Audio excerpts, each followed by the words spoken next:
Well, it's definitely warmer out and it's rainy. It's one of those days, basically, you have to be on the lookout for major potholes that can crush your car.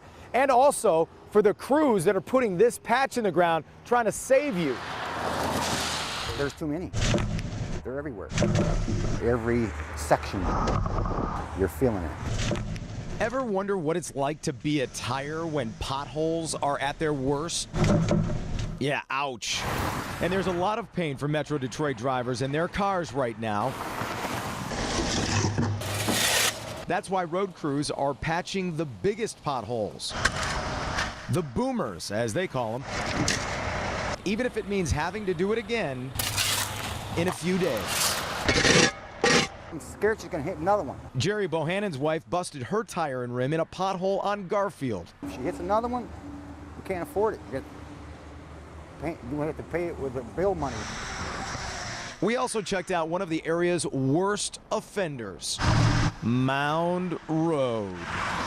And I wasn't speeding, and I just hit a pothole. And we immediately found a guy with a flat tire, courtesy of a crater. My wife's gonna be mad. Third time that I've ruined a tire with potholes. And how about this for the bad timing award? As Dwight sits here waiting for roadside assistance, now the road crews are here to patch the pothole that gave him the flat tire. I made a tragic error there. I'm sitting in the newest addition to Mike's on the Water restaurant. And once the owner had this outdoor patio open, he soon realized he was having trouble getting food up here to the customers. So he came up with a very unusual idea. There's no ordinances or laws on it because no one's ever done it before.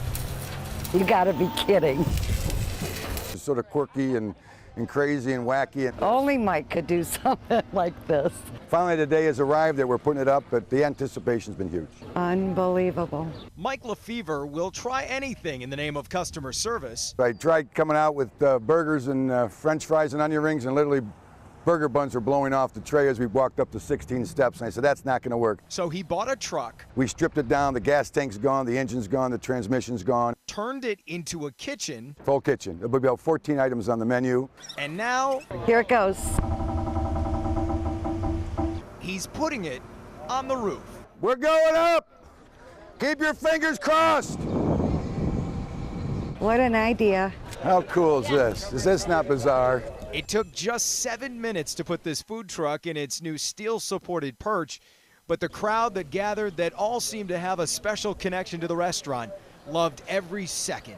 A lot of pride, just knowing, just coming here, just sitting in a place that my dad built, my brother built, and actually my niece and nephew were part of too. Just the steel alone and the crane for a day rental is a big expense, but to me it's well worth it because of the quirkiness of it and the fun. Now the only thing left is to bridge this gap, and before you know it, all these customers will be getting their food right here from a food truck on the roof.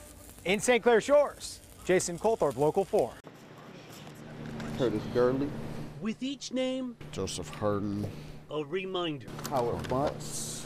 that with every box contains the remains of a person. James Richard Moss? Yes. A son, a daughter. A mother, a father. A grandmother, Nathaniel Strong. a grandfather. Where we look for Curtis? Okay, yep. 297 Detroiters forgotten inside Cantrell Funeral Home, but finally being remembered today. And that's what we're looking for today, is to give them a final resting place. Cremains kept safe here in this storage area in Flint after the state shut Cantrell down last April when the remains were found inside. Brian Joseph with Fairhurst Funeral Home making it his responsibility to make sure the remains are identified and at long last given a final resting place. And then there is this table. This is 26 cremated sets of cremated remains that have been identified as veterans. The box of each veteran carefully wiped down, wiping off years of dust collected when these were left sitting in the Cantrell Funeral Home basement.